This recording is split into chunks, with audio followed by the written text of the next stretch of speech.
normally like to focus on internet-based content, but I actually was educated in all sorts of traditional film and TV media type stuff when I went to college. One of the things we learned how to do was to accurately write and format scripts. Now, there's actually two types of script when you're thinking about narrative media. There's the spec script, which you would normally send out when you're trying to get budget and get crew involved who you really want to like hype up about your story, and it's really talking about the plot and the characters involved, but there's no technical information and there's no actors named or anything. Later on, this is fleshed out into a shooting script where you include information about how the scenes are going to be shot, where they're going to be placed, what sort of actions the characters may be taking that are crucial to the story, and then this is later used as a reference to build out the shot list, the storyboard, all the sort of stuff that's going to come into play when you're actually on set shooting. Now, you should only watch this video if you actually have a story in mind that you want to start portraying. I am purely going to be talking about the technical formatting and what to include when you're typing up your shooting script. Now, obviously there is some flexibility in your personal preference, but there is a pretty standard format that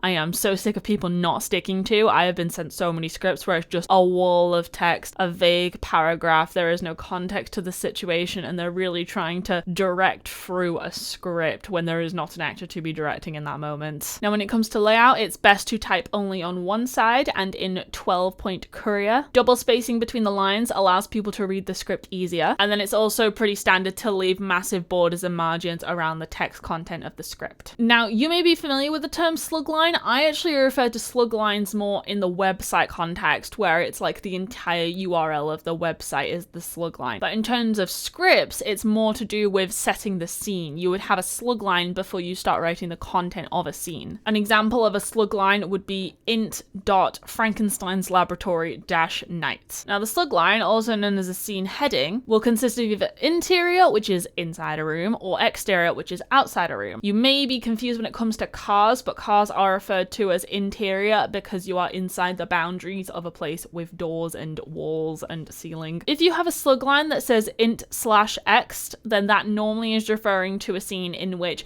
the action and the cast are inside and the camera and the crew are outside, or vice versa. So this is normally like peering through a window kind of situation. You could have the location, which is like vague, like street New York, or it could be really specific, like the White House or main character's bedroom, followed by either day or night. Don't start getting mixed up in morning time, evening, sunset. That doesn't matter. That doesn't apply to the specifics of when you're going to shoot. That will be down to the director, the DOP on the day, all sorts of factors that go into the production. Just say day or nighttime. Now, the business tends to refer to the scene direction or the content of the scene, basically. It tells the reader what is going on, and it needs to be clear and concise. Again, like I said, don't be trying to direct actors that you don't have in front of you. This is going to be like telling an actor how to do their job, whereas a director would be there telling them how they should be aiming to do their job on the day. Don't talk about the emotions of the character. Don't talk about that inner turmoil and it was caused by his wife's death not long ago. You just want to say about what they're doing,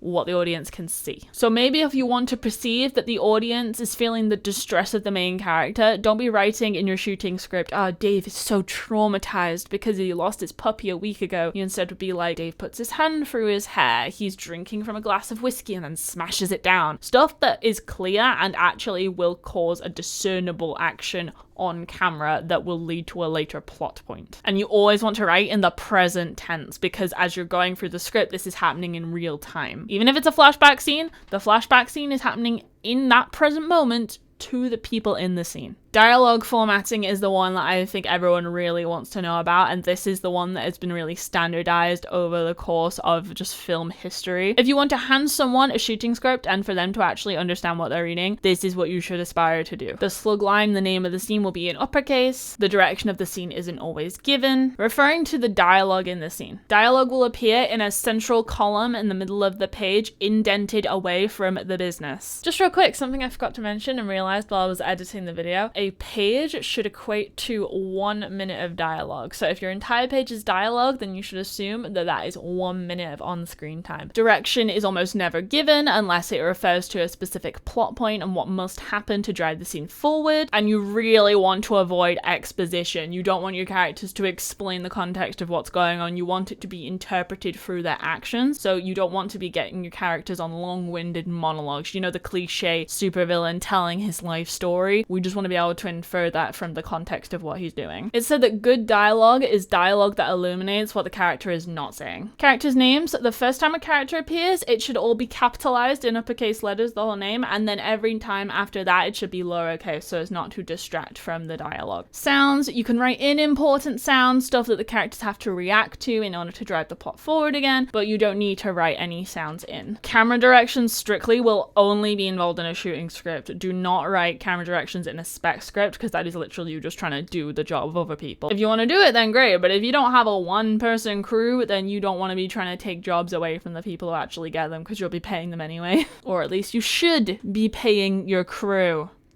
Right? Now, if you are the director and you are the person who's going to be in charge of the shot list with the director of photography, the cinematographer, the whatever title you want to give the person operating and in charge of the camera as well, as long as you're the person who is going to be contributing to the shot list, to the storyboard, then you can write camera direction on it. There's some really common abbreviations for a typical shot. So a close-up is C/U, MS is medium shot or mid shot, LS is long shot, and then a two shot is a shot of two characters together. I also have another video which I made ages ago when I was like fat, so don't judge me, and talks about a bunch of different types of camera shots and movements that you can go through if you want to learn a bit more about that. Now, you can technically format a script in Microsoft Word, for example, but I find it to be really tedious setting up those parameters. While I was in college, I used a software called Celltext, which no matter what I do, I feel like it's not still available, or you need to pay like an obscenely high ongoing license to it. But on an old device, I used to have Celltext, and it was just a lifetime license of like maybe £5 or something, and you could just choose if you're writing in the name of a character, the slug line, some camera direction, or the dialogue, and then it would format it correctly for you automatically. There's probably software like that exists now. Don't just hand someone a big wall of text and say, here's my script, please make my film, because no one is going to accept you or take you seriously. On screen, I'm going to have a bunch of example pages that'll show you how the formatting of what I've described actually stands out as, and hopefully this will aid you in your script writing going forward.